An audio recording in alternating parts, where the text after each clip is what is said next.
National Novel Writing Month can make you a better writer, but only if you let it. So should you participate? Let's talk about it.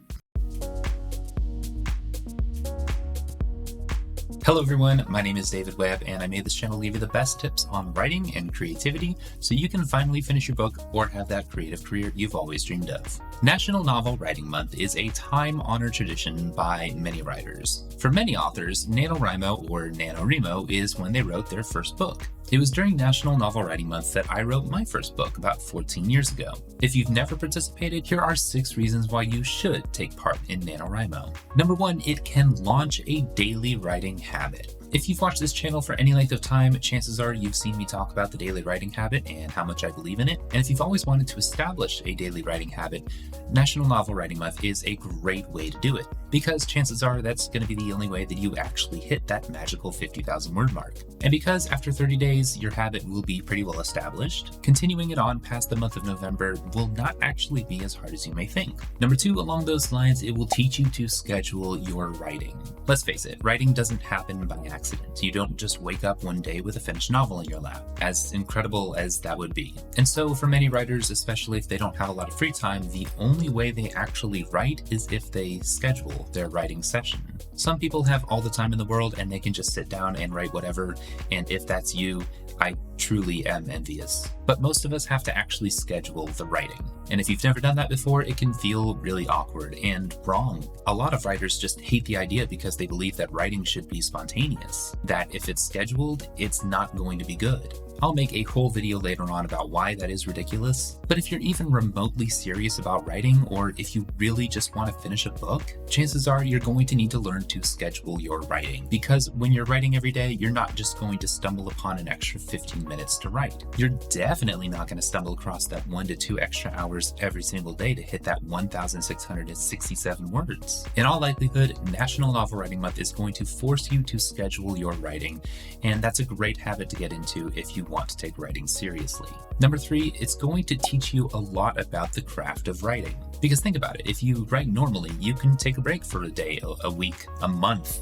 because you've hit a roadblock and you don't know how to handle a fight scene or a romantic scene. You may run into some dialogue that you don't find particularly engaging because you don't know enough about the craft of writing dialogue. But when you have that goal that you need to hit by the end of the month, you're forced to learn, either by doing and practicing more of it or by researching.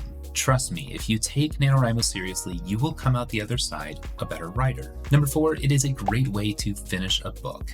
Now, of course, the goal of National Novel Writing Month is to simply write 50,000 words and not necessarily finish a book. But chances are, especially if you've never written a novel before, you'll get to 50,000 words and realize you're more or less done, or it will have given you enough of a head start and enough momentum that you'll continue on and finish your novel. So if you have multiple first drafts just sitting in your laptop, or you've never written anything and you really just want to finish a book, National Novel Writing Month is a great way to do so. Number 5, it teaches you to silence your inner editor. This is one of the hardest things for most writers to do anyways, so the more practice you can get at this, the better. Basically, while you're writing, it is all too easy to overanalyze what you write and second guess yourself at every turn. Was that dialogue good enough? Could that have realistically happened? Did I accidentally use a semicolon instead of an em dash? Most writers have this voice in the back of their head that just second guesses them at every turn, forcing them to slow down and look back over their writing instead of, writing.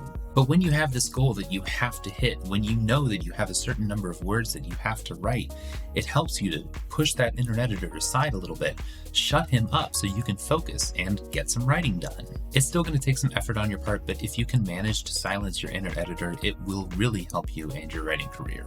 And finally, number 6, it is going to teach you a lot about yourself. You may think you know everything there is to know about you, but chances are you still surprise yourself every day. And when it comes to writing, especially if you don't already do it on a daily basis, you can learn a lot about how you work as a writer, about how you best work, and about how maybe you don't work as well. 30 days of nonstop writing will give you a lot of opportunities to learn about how you best write. It gives you a lot of room to experiment.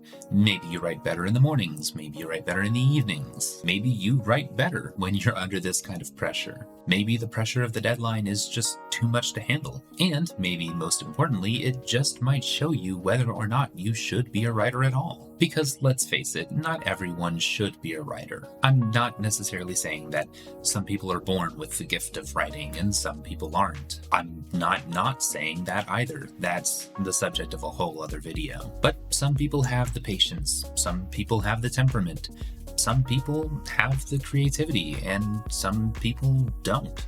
I'm not saying you can't grow those gifts. Anyone can learn to be more creative, not in the same way that you would learn most skills, but you can. But you just might find that writing a book isn't for you. And that's okay. It doesn't have to be. But if you've thought about being a writer before, or you've started a few first drafts, you might not have gotten far enough to realize that maybe this isn't for you. When you make that daily goal and when you force yourself to hit it, you're going to find out whether writing actually is for you. And the sooner you find that out, the better. If writing a book is not what you're meant to do or not what you really want to do, it's better that you find that out now rather than trying to shoehorn yourself into some kind of destiny that you've dreamt up for yourself that you don't actually really want. You're better off finding out that you're not suited for it so you don't waste your time and energy chasing after something that's never really going to happen. And on the other hand, if writing a book is something that you absolutely want to do, it's all the better that you find this out even sooner. That alone could give you the motivation to keep on going and keep on writing long after November is over.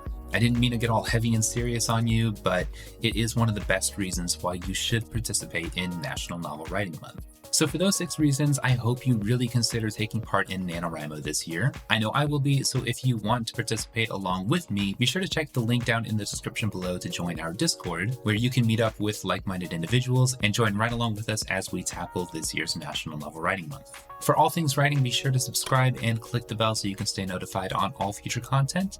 And until next time, get some writing done.